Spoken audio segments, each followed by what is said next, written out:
저런 주제에 어디 감히 우리 빛 그 자체이신 아스나사마랑 아침 드라마 구도를 잡고 있어. 왜 너는 나를 만나서 올해하 애니를 사랑하고 이야기하고 싶은 사람, 이미 거기가 지옥인지 알고 있음에도 꼭 걸어가보는 애니 리뷰계 호구, 애니 리뷰계 흑우 올해군입니다. 소아원 엘리시제이션 리뷰했을 때 이런 댓글을 봤습니다. 사기는 억가가 너무 심하다. 그러니까 사기를 욕하는 게 억지로 까는 것이다. 혹은 뭐 사기가 너무 과하게 욕먹고 있다. 이런 류의 이야기겠죠. 개인적으로는 시청자의 의견을 그저 억가로 규정한다는 점에서 별로 좋은 비판이라고 생각하지는 않습니다만, 언더월드를 다 본 입장에서는 아예 공감이 안 되는 건 아니에요. 분명 퀄리티는 좋아졌고 확실히 3기에 비해 아주 볼만해졌거든요. 그래서 이쿠를 보면서 개인적으로 이 작품 평에 대해 고민이 많았고, 솔직히 리뷰를 하지 말까? 라는 생각까지 들었습니다. 근데 이게 보면 볼수록 머리에 물음표가 막 뜨고 심장이 엄청 두근두근 거리더라고요. 그리고 끝까지 다 보고 나서야 그 원인을 찾았습니다. 아, 이건 무조건 까야 돼. 이거 안 까면 나 절대 편히 못 자. 전작보다는 잘 만들었지만 도저히 까지 않고서는 넘어갈 수 없는 그 시리즈의 네 번째 작품. 11년차 오타쿠가 굳이 끝까지 보고서 알려주는 망작, 올해군의 이건 걸러 통칭 오이걸. 그 11번째 작품, 소드 아트 온라인 엘리시제이션 워 오브 언더월드. 아, 이름 오지기기네. 한번 보고 오겠습니다. 오늘도 역시 뮤직 컴온.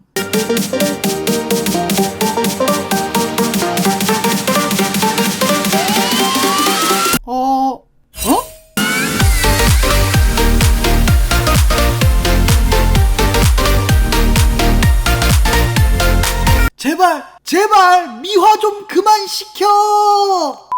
본 리뷰는 소드 아트 온라인 엘리시제이션 워 오브 언더월드와 소드 아트 온라인 엘리시제이션 소드 아트 온라인 1, 2기에 대한 치명적인 스포일러를 할 예정입니다.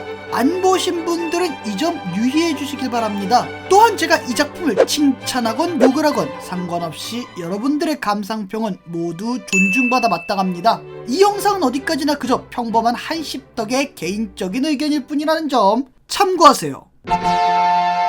앞서 이야기했듯 저는 이 작품 소드 아트 온라인 엘리시제이션 워 오브 언더월드 이하 언더월드를 리뷰하는 것에 대해서 고민이 많았습니다. 댓글이니 뭐니 그런 걸 떠나서 앞선 오이걸 작품들에 비해 아주 뚜렷하고 분명 커버 가능한 장점들이 있었기 때문이죠. 제가 앞서 만든 영상들 요약하자면 결국 소아온의 핵심은 액션과 캐릭터 뽕이다 라는 것을 알 수 있을 겁니다. 1, 2기는 그것을 잘해주었기에 어느 정도 호평을 받은 거고, 3기인 엘리시제이션이 욕먹는 이유도 이걸 못했기 때문이죠. 반면 언더월드는 이 중 액션뽕은 아주 확실하게 채워줍니다. 1쿨 중반부 본격적인 전쟁을 시작으로 2쿨 후반부까지 작품은 미칠듯이 달리고, 그 달리는 내내 꽤 퀄리티 높은 액션을 꼬박꼬박 넣어놓습니다. 진짜 우스갯소리로 하는 게 아니라 동화, 원화 액션 모두 평타 이상은 기본이요. 2쿨 후반부 마더 로자리오 같은 경우 찐 액션 애니에 반열에 넣어도 괜찮을 정도의 퀄리티입니다. 솔직히 찐 액션 애니라고 이야기하는 게 부끄럽고 그저 원작의 아성으로 인해 호평받고 있는 원펀맨 2기보다도 훨씬 나은 수준이죠. 그러다 보니 지루할 틈, 생각할 틈을 주지 않죠. 이 시점에서 소아원은 충분히 할 만큼 했다, 혹은 제작사는 할 만큼 했다고 할 수 있습니다. 진짜 농담이 아니라 이거에 반의 반만 했어도 엘리시제이션이 저렇게까지 뚝배기가 깨지진 않았을걸요? 그렇게 액션뽕, 눈뽕만을 기대하고 소아원을 보시는 분들이라면 충분히 재밌게 보실 수 있을 거라 생각합니다. 본격적인 얘기를 하기 앞서 이 이후부터는 언더월드에 대한 비판으로 가득 차 있을 예정입니다. 비판을 듣기 싫으신 분들은 여기에서 뒤로 가기 버튼을 누르시면 될 듯 하네요. 전 분명 경고했습니다. 네! 분명 액션의 퀄리티가 역대급을 찍어 주었고, 그거 하나만으로도 이 작품은 누군가에게는 볼만한 작품일 겁니다. 그래서 리뷰를 하는 것에 대해 고민을 했던 거고요. 그러나 이 작품에서 보여주고 있는 단점들은 액션을 잘 뽑았다는 것을 감안하더라도 너무나 큰 구멍들입니다. 이게 어느 정도냐면 스토리, 시나리오만 따졌을 때 소아원 시리즈 통틀어서 단원 최악이라고 할 수 있으며 그냥 이 세계 망작들하고 비교해도 큰 차이가 없는 수준이에요. 어떻게 보면 액션 하나로 이 말도 안 되는 각본을 여기까지 끌고 올렸다는 게 대단하다면 대단하다고 봅니다. 자, 그러면 이제 이 부분들을 그냥 생각나는 대로 이야기해 보도록 하겠습니다. 저번 리뷰 막판에도 나왔던 부분입니다. 도대체 앨리스는 키리토에게 왜 반한 거죠? 앨리시제이션 이후 키리토는 유사 코마 상태에 빠졌고 때문에 앨리스와의 러브라인이 연결될 만한 요소가 나오지 않았는데 이러면 결국 둘이서 함께 등반한 게 끝이라는 얘기잖아요. 이게 무슨 7, 80년대 디즈니 공주행입니까? 첫눈에만 하고 그러게? 아니, 아무리 그래도 그렇지 최소한의 개연성은 있어야 하잖아요. 무슨 지나가는 후배 조연 1보다도 러브라인이 없는데 모든 걸 쏟아 부어줘가면서 챙겨주고 내가 위험할 때 일어나줘? 이 짓을 하고 앉았냐고요. 심지어 마지막에는 뭐 딴에 AI지만 진심으로 사랑하는 사람이 있다면 기자들 앞에서 공개 고백까지 하고 있는데 저 때는 진짜 오글거려서 미치는 줄 알았습니다. 어우, 저런 주제에 어디 감히 우리 빛 그 자체이신 아스나 사마랑 아침 드라마 구도를 잡고 있어. 왜 너는 나를 만나서 또 다른 의문. 도대체 이 새끼들은 왜 강한 것인가? 솔직히 이 세계물한테 강함의 개연성이니 뭐니 따지는 거 이쯤 되면 이걸 아직도 따지고 있는 제가 바보 같지만 그래도 할 얘기는 해야겠습니다. 얘들은 이제 슈퍼 계정도 아닐 텐데 왜 강하냐고요. 작중 내에서 슈퍼 계정을 쓸 수 있는 건 한 번이고 여기서 죽으면 로그아웃되어 끝이라고 이야기합니다. 바사고는 낭떠러지에서 떨어졌을 때 끝, 가브리엘은 베르클리한테 죽었을 때 끝. 즉 이들은 더 이상 이 계정으로 들어올 수 없고 들어와 봤자 엑스트라 1에 불과할 뿐이라는 겁니다. 그런데 다시 당당하게 재접속하는 것은 물론이요, 들어오자마자 엄청 강한 모습을 보여주거나 그때 슈퍼 계정이 썼던 능력들을 다시 쓰는 등의 모습을 보여줍니다. 바사고 같은 경우야 과거 소아온 일기 세계관에서의 암살 길드 래핑코핀의 리더 출신 그리고 그 계정으로 들어왔다는 것을 어필했다는 점을 통해 그 강함이 어느 정도 설명이 되기는 하니까 패스한다 쳐도 가브리엘 밀러 같은 경우는 도저히 설명이 안 됩니다. 끽해봐야 작중 내에서 그가 했던 게임은 건계일 온라인 하나가 끝. 뭘 더 했다는 게 안 나와요. 그런데 등장부터 무슨 괴수를 타고 등장하시지를 않나. 심지어 그가 쓰고 있는 능력들은 누가 봐도 초반에 본인이 들어왔던 슈퍼계정 암흑신 벡터의 능력이에요. 아니, 한 번 쓰면 끝이라며요. 자, 들어보세요. 隊長もバサコもそっち側で死んだら二度とそのスーパーなアカウントは使えません。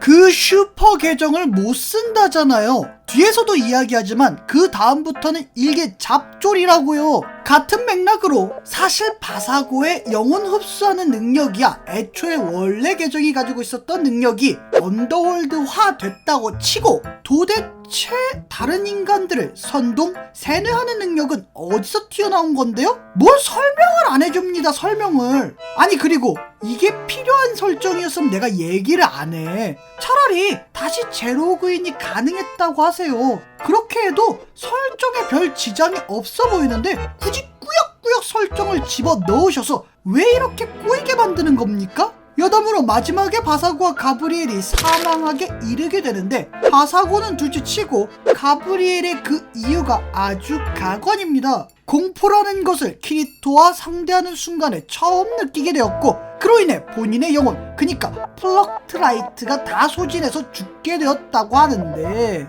참네. 차라리 처음 느껴본 공포에 심장마비 걸렸다고 해라. 사실 이는 주인공인 키리토도 마찬가지입니다. 물론 키리토는 엘리시제이션에서 정합기사들을 물리치고 막판에는 어드미니스트레이터를 쓰러뜨리기까지 했습니다. 그 과정에서 카디널에게 무장 완전 지배술이라는 것도 배웠죠. 근데 이게 끝입니다. 뜬금없이 하늘을 날라 댕긴다든가 잘려나간 곳을 마구마구 회복을 한다든가 지구인들아 내게 힘을 줘 와 같은 내용은 일절 나오지가 않는다고요. 뭐 유사 코마 상태에 있는 동안 마력이라도 비축해놨답니까?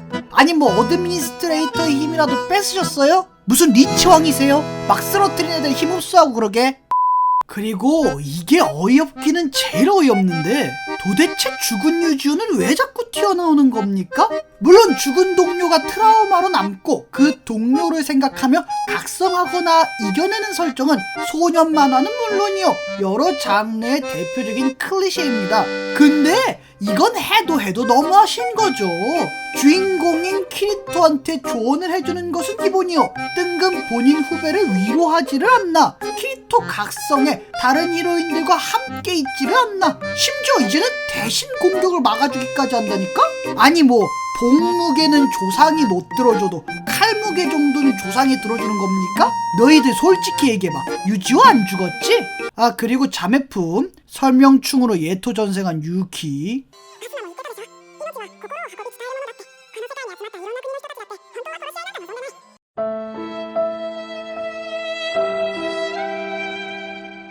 그 외에 기타 사항들. 도대체 얘들은 검을 막기 위해 근육을 단련했다는 녀석들이 후반부 가서 왜 기본 무기 세팅해 온 애들한테 털리는가? 분명 초반부에 그 암흑군대 내에서 암살 부대가 있었는데 왜 얘들만 온데간데 없이 사라졌는가? 분명 가상현실 세계이며 본인 계정이 아닌 슈퍼 계정으로 들어왔는데 어째서 신혼에 개인 물품이 구현되어 있는 것인가? 극장판 캐릭터들은 왜 뜬금없이 등장했는가? 등등.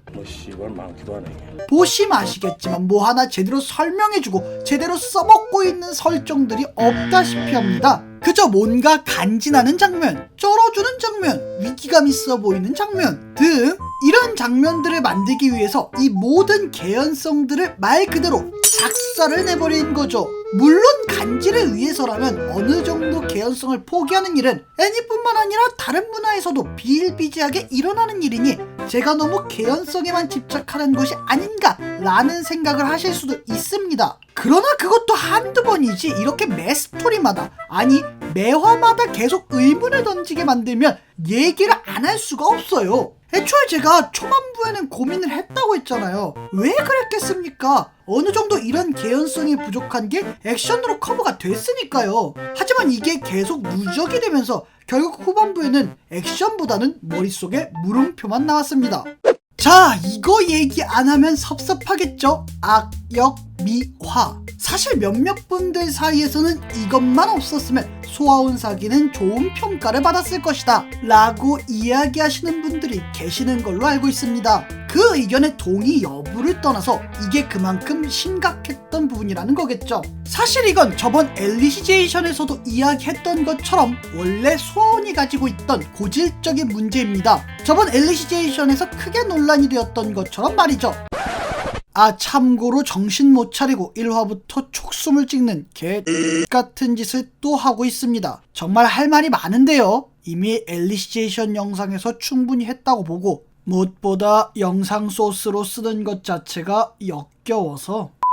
그렇다면 저번 10화가 논란이 되었던 것처럼 이번 악역 미화가 유독 집중이 되었던 이유도 있었겠죠? 그 중심에 있는 건 크게 두 파트입니다. 하나는 모두가 너무나 잘 아시는 것처럼 카야바 키코. 사실 카야바 키코의 미화는 1기 때부터 꾸준히 이루어져 왔죠. 그러나 사실 이번 언더월드를 제외하고서 엘리시제이션까지의 기준으로만 이야기를 하자면 사실 얘도 어떤 사정이 있었던 친구야. 그가 잘못한 건 사실이지만 어떤 부분은 좋았어 와 같은 간접적 혹은 클리셰의 느낌이 강했습니다. 물론 그 사정이라는 게 하늘을 날아댕기는 꿈을 꾸었다와 같은 게임 페인의 헛소리지만 말이죠. 하지만 언더월드는 달랐습니다. 문제 그 에피소드에서는 폭탄을 제거하기 위해 카야바가 어떤 인간형 로봇에 들어가 그곳으로 가지만 너무 뜨거운 온도로 결국 쓰러지는데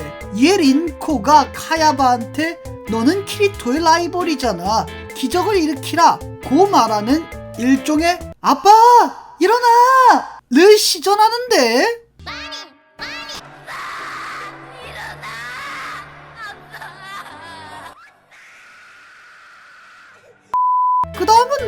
뻔하게 일어나고 폭탄을 제거하십니다. 사실 이 장면은 위기의 순간에 기적을 일으켜 위험에 빠진 사람들을 자신이 희생해 구한다는, 캐릭터에게 공감 가게 해주고 자연스럽게 대상을 응원하게 하는 아주 뻔하디 뻔한 클리셰입니다. 그 대상이 주인공이라면 말이죠. 그러니까 이 클리셰대로라면 말이죠. 그저 하늘을 날기 원해서 게임을 개발해놓고 리얼리티 좀 답시고 진짜 목숨을 건 데스게임을 시전에 수백 명의 목숨을 빼앗아간, 여자친구 없이는 현실과 게임을 구분 못하는 게임 페인격 테러리스트가 학살범을 우리가 응원하게 되고 막 환호하고 그렇게 돼야 한다는 거네요? 아주 지랄 연병을 떨어라 씨발. 이건 선을 넘어도 아주 확실하게 넘어버렸죠. 엘리시제이션까지의 포지션, 악역의 사연팔이 수준으로도 역겨운 수준인데 이제는 아예 주인공 취급 혹은 주인공 옆에 있는 라이벌 포지션 취급하고 있는 겁니다. 포켓몬스터로 따지면 그린과 같은 존재, 이누야샤로 따지면 세쇼마루와 같은 존재, 페스나 시리즈로 따지면 아초와 같은 존재라는 거라고요. 지금 시청자들하고 장난하는 겁니까? 무슨 저런 멋있어 보이려는 장면을 넣으면 우리가 카야바 키코의 범죄를 무시하고 멋있어 짱짱 이럴 줄 아셨냐고요. 그리고 여기 같이 선 넘는 미친 존재가 있었으니 바로 어드미니스트레이터. 네, 엘리시제이션의 메인 악역이자 권력과 영생에 미치신 그분 맞습니다. 그렇게 권력에 미치셔서 인간들을 세뇌하는 것도 모자라 아예 인간들을 무기로 만들어서 전쟁병기로 만드셨던 분이 뜬금 나도 사실 죽음이 두려웠어 를 시전하지를 않나. 베르클리 죽었을 때 내가 원망스러웠니? 를 시전에 불쌍한 척을 하지를 않나. 마지막 전투에서는 베르클리랑 같이 나와서 키리토에게 조언을 해주는 듯. 사실 얘도 불쌍했어. 그래도 얘 덕분에 즐거웠어. 범죄미와 이종 세트를 하나로 묶어서 시전하더군요. 와, 정말 제가 카야바는 하도 소문을 들어서 어느 정도 각오를 했거든요. 그런데 이 미친 갑자기 이센키가 훅 들어와서 멘탈이 아주 쿠쿠다스 마냥. 모든 망작의 기준 이세계 스마트폰, 그 위대한 작품의 경의를 표해 정한 기준 ISP 이세카이 스마트폰 3점이었던 그 작품의 점수를 기반으로 소드 아트 온라인 엘리시제이션 워 오브 언더월드에게 줄 수 있는 제 점수는 1.4 ISP입니다. 사실 이거 말고도 어째서인가 늘어난 키리토의 분량, 캐릭터들의 취급, 또 쓸데없는 진지한 메시지 등등 다른 얘기들도 있으며 길게 하고 싶었던 얘기들도 많았지만 최대한 핵심인 부분들만 중심으로 주저리 떨어봤습니다. 그래도 분량 터졌네요. 여하튼 기나긴 소아원 특집이 끝났네요. 원래는 중간에 다른 걸 먼저 하려고 했는데 이미 타이밍은 늦은 것 같아 소아원부터 후딱 끝내버렸습니다. 과연 다음에는 어떤 작품이 오이걸의 특집거리가 될지 벌써부터 느낌이 오는 작품들이 있으시죠? 여러분들은 어떻게 보셨나요? 댓글에 많이 남겨주세요. 감사합니다. 그럼 저는 다음 좋은 영상으로 찾아뵙겠습니다. 여러분들의 덕질이 존중받는 그날까지 오래 봐.